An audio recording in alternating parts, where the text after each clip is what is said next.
जय श्री श्याम। नमस्कार भक्तों, आप सभी का स्वागत है उस पावन यात्रा में जो श्रद्धा, विश्वास और चमत्कार से भरी हुई है। यह कोई आम कहानी नहीं, यह उस माँ की पुकार है जिसकी गोद तो भरी थी लेकिन उसकी बच्ची की जुबान खामोश थी। यह उस बेटी की कथा है जो जन्म से मूक थी, पर एक दिन बाबा श्याम की मोट छड़ी ने उसकी किस्मत पलट दी। जब दुनिया ने मुंह मोड़ लिया, जब विज्ञान ने हाथ खड़े कर दिए, तब एक माँ ने अपने विश्वास की डोर बाबा श्याम के चरणों से जोड़ दी। वो माँ जो हर रोज अपने आंगन में बाबा की तस्वीर के आगे एक दिया जलाकर सिर्फ एक ही बात कहती थी, बाबा मेरी बेटी को आवाज़ दे दो। और फिर आया वो दिन जब खाटू धाम की पावन धूल, बाबा का दरबार और उनकी मोट छड़ी उस बच्ची की जुबान को छूती है और चमत्कार घटित होता है। भक्तों, आइए आज हम आपको लेकर चलते हैं एक ऐसी यात्रा पर जहां आंसू थे लेकिन उनमें श्रद्धा थी, जहां पीड़ा थी लेकिन उस पर विश्वास भारी था, और जहां बाबा की मोट छड़ी ने किया वो चमत्कार जिसे सुनकर आज भी हर भक्त की आंखें नम हो जाती है। तो आइए सुनते हैं। राजस्थान के एक छोटे से गांव रतनपुरा में कमला नाम की एक महिला अपने पति सुरेश और 5 साल की बेटी गुड़िया के साथ रहती थी। गुड़िया जन्म से ही मूक थी, ना डॉक्टरों से कोई उम्मीद बची थी, ना दवाइयों से कोई लाभ। गांव वाले ताने देते थे, तेरी बच्ची शायद किसी पाप का फल है। कमला ने न जाने कितनी बार आंखों में आंसू लिए भगवान से प्रार्थना की, लेकिन अब उसका भरोसा बस एक ही भगवान पर टिका था, वो था खाटू श्याम बाबा जी पर, जो बाबा को हर एक दिन दिया जलाकर कहती थी, बाबा तुम ही हो मेरी अब बेटी की आवाज़। जो कोई नहीं रह सका, जो कोई कुछ नहीं कर सका, वो तुम कर सकते हो।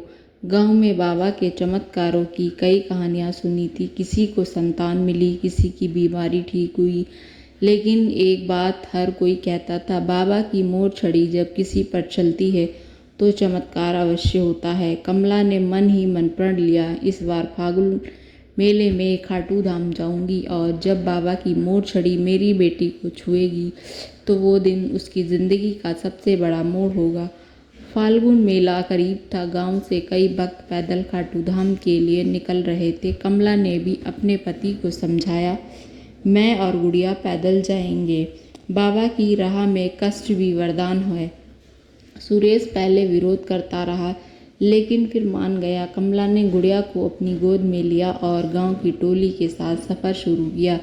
4 दिन की पैदल यात्रा में धूप, धूल, थकावट, भूख सब कुछ था, लेकिन कमला हर रात तारे देखकर कहती थी, बाबा कुछ नहीं बचा है, बस एक बार अपना करुणा भरा हाथ मेरी बेटी पर रख दो। रास्ते में एक वृद्ध साधु मिले। उन्होंने कमला को देखकर कहा, बेटी जब भरोसा शुद्ध हो और मन्नत सच्ची हो तो मोट छड़ी खुद चलकर आती है। कमला की आंखें भर आई। 7वें दिन वे खाटू धाम पहुंची। फाल्गुन मेले में अपने चरम पर था। फाल्गुन मेला भी अपने चरम पर था। भक्तों की भीड़, भजन कीर्तन, रंग बिरंगी पताकाएं और मंदिर में गूंजता हुआ शंखनाद, पूरा वातावरण भक्ति भाव से ओतप्रोत था। कमला ने मंदिर की सीढ़ियां चढ़ी, गुड़िया को गोद में उठाया और बाबा के दरबार में पहुंची। बाबा ये मेरी मन्नत नहीं, मेरी बेटी की जिंदगी है। मोट छड़ी दर्शन शुरू हुए। पंडित जी ने बाबा की मोट छड़ी को भक्तों के सिर पर घुमाना शुरू किया। वैसे ही कमला भीड़ में धक्का खाते हुए सबसे आगे पहुंच गई। भीड़ का धक्का इतना तेज लगा और कमला की गोद से गुड़िया छूटकर सीधी बाबा की मूर्ति के पास जा गिर पड़ी। उसी पल बाबा की मोट छड़ी में जो हवा में घुमाई जा रही थी, सीधे गुड़िया की जुबान पर जाकर लगी। सब कुछ थम गया। गुड़िया ने माँ की ओर देखा और धीमे से कहा, माँ। सन्नाटा टूट गया। मंदिर में खड़े सैकड़ों लोग स्तब्ध रह गए। कमला फूट फूट कर रोने लगी, बाबा आपने सुन ली मेरी प्रार्थना, आपने मेरी गुड़िया को आवाज़ दे दी।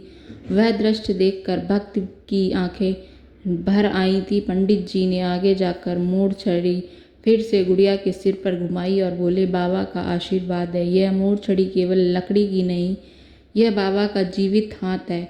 कमला और गुड़िया खाटू धाम से वापस लौटे।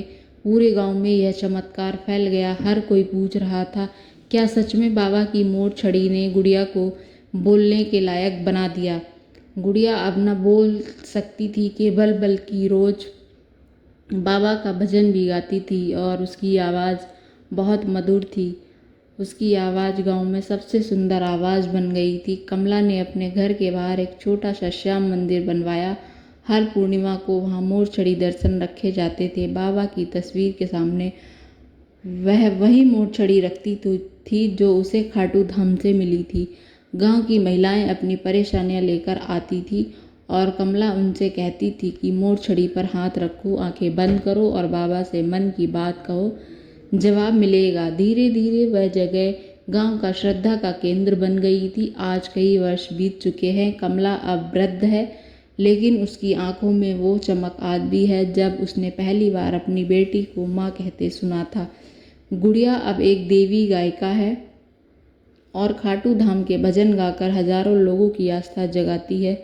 वह हर बार मंच से कहती है कि मैं जीती जागती मिसाल हूँ बाबा की मोर छड़ी के जादू की। जब दुनिया ने मुझे मूक कहकर छोड़ दिया, तब बाबा ने अपनी छड़ी से मुझे जीवन दिया। मोर छड़ी केवल एक प्रतीक नहीं, वह श्याम की करुणा और कृपा का माध्यम है। विश्वास अगर सच्चा हो तो असंभव भी संभव हो जाता है। जब सब दरवाजे बंद हो जाएं तो एक दरवाज़ा बाबा का खुला रहता है। मोर छड़ी का जादू, खाटू श्याम बाबा का चमत्कार, मूक बच्ची को मिली आवाज़, सच्ची भक्ति कथा। भक्तों, अगर आपको ये स्टोरी पसंद आई हो तो वीडियो को लाइक करें और ज़्यादा से ज़्यादा शेयर करें और कमेंट बॉक्स में जय श्री श्याम ज़रूर लिखें। और मैं मिलती हूँ आपसे अपनी एक नई वीडियो के साथ। जय श्री श्याम।